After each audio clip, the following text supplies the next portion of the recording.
Welcome back. In this video, we're going to do something very interesting using texture maps to control the colors of our particles. So let's go ahead and get started. I'll go up to Primitive, Polygon Mesh, and create myself a brand new grid. Okay, I'll take the grid length in the U and V directions and maybe I'll make it 20 by 20. That's fine. I'll leave the subdivisions alone. That's good enough. Okay, so here's my grid. What I want to do next with this grid is I want to go ahead and apply a texture map property to it. So if the grid's selected, I'll go to the Get menu, go to Property, and I'll select Texture Map. And then what I'll do is I'll simply select one of these different types of projections here. So I can just choose Texture Map or choose a projection. Let's go ahead and choose Texture Map. That creates a texture map for the grid, and the Texture Map PPG will open up over here. Now it wants to know what UV property to use. Now this tutorial isn't really about UVs and things, but because it pertains to the particles in this instance, I'll go ahead and go over this very quickly. What we'll do is we'll go to New, and now we have to select a projection for the UV property. I'll select a planar projection in the X and Z direction. So once that's done, there's our texture projection. Then I can go over here and change the image that I want to use. In this case, I'll just leave it on the no icon pick, which is the default image that XSI creates every time you create some kind of new image property. Okay, so let me go ahead and close that. And now if I go ahead and I render this out, you notice it comes out gray. The texture map isn't showing up. So what we'll do is with this object selected, we'll go over to the model menu by hitting 1 on the keyboard. Go to the material menu, and let's just select the Lambert material to drop on top of this object. Let's close the PPG. Now we'll have to open up the render tree by hitting 7 on the keyboard with this object selected. So there's our material, and just to keep things organized, we can double click on the material node and rename it from the default name, which is just material, not very original. We'll just call it grid mat, short for material. Okay.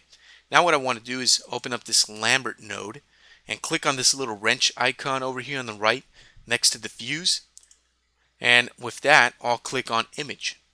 And that'll plug an image node directly into the diffuse color. Now I'll close this. Then I'll hit Control and R here in the render tree to reorganize this. There we go, much better. Kind of untangles that mess. Okay, so we have this image plugged into the diffuse color for this Lambert. Perfect. All right. So let's close this, and now if we do a render, now we can see that our image pops up in the render view.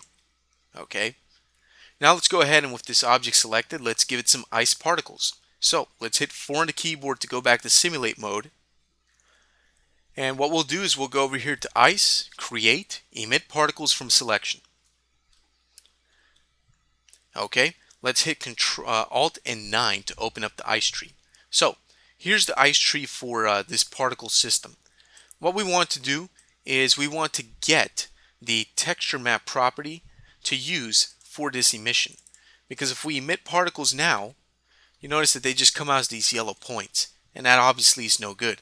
Let's increase the length of the animation from 100 frames to 1000. Okay, perfect. Alright, let's close this point cloud PPG and go back into the ice tree. Let's open up the preset manager, and what we want to get is a special node that will allow us to use the texture map that I applied to the grid as the color for the particles. So let's go ahead and do that. Let's go to the getters group here, and I'm going to go down here and I'm going to get texture map color. So I'm going to use this node called get texture map color, drop it in right here, close that, bring this over here. Now I can see it has a color output. By now you should have your feet pretty wet with ice, and you should probably already be kind of thinking, or maybe your instincts are kicking in. You're thinking, that color probably plugs into the color of the emit from surface compound. If that was your guess, you're completely wrong. No, I'm just kidding. You're actually totally right and on the money. Okay, if we open up this PPG, here's your texture map, and we have an option here to select the location of the color emission.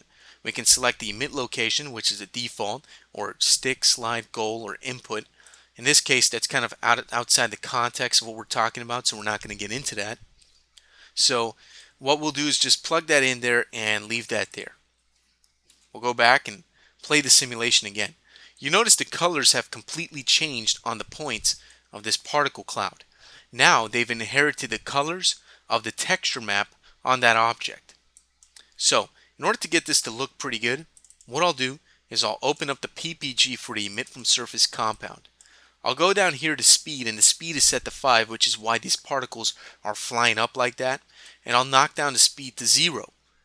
This way the particles don't actually go anywhere, they just appear and are generated in my scene. And you can start to see how they're starting to take the colors of the texture of that object, the grid in this case. Let me turn on loop over here so the animation loops over and over again. Now, even though we can tell that the particles are inheriting the color of the texture, we can't really tell what the image is. We can just see that it's a bunch of different colors here. We can see some yellows, orange, blue, green, so on and so forth. So let's change that. Let's go back to the emit from surface compound. What we need is more particles, a lot more particles. So let's increase the particle rate to 100,000, and now we can see that the image is popping up. As you can see, there's our texture map image that we applied to our material. So if the texture was, say, a logo for a company, or maybe a picture of someone's face, you would see that image start to pop up here as the particles are being emitted, as you can see. Pretty awesome, huh? So it's a pretty neat way of controlling the particle colors inside of ICE and Exercise 7. Now let me stop the simulation. Now if I do a render, you're going to notice something here. There we go. What's rendering out right now is not exactly the particles. It may look like it, but it's not. What's rendering out is the grid. So let me hit 8 on the keyboard to open up an Explorer view. I'll select the grid, and I'll hit F3 to open up another little Explorer window here. And what I'm going to do is I'm going to click on Visibility. I'm going to select the little gradient icon next to it to open up the Visibility PPG. I want to change the render visibility and check that off. That way when I render out with a render region, the grid doesn't render out. So if I go back to the first frame of the animation and I go ahead and render out, I get nothing but black. That's because there's nothing here. There's no particles yet because we're at frame 1, and the grid, I just told it not to render out anymore. So we'll play the simulation. There's some particles. Let's render out and render region. You notice the particles are there, but they're gray. They're not inheriting the color. So what's going on? Well, we can use a special node in Exercise 7 to get that particle color to render out. So what we'll do is we'll select the point cloud, hit 7 on the keyboard to open up the render tree, and this is the point cloud material right here.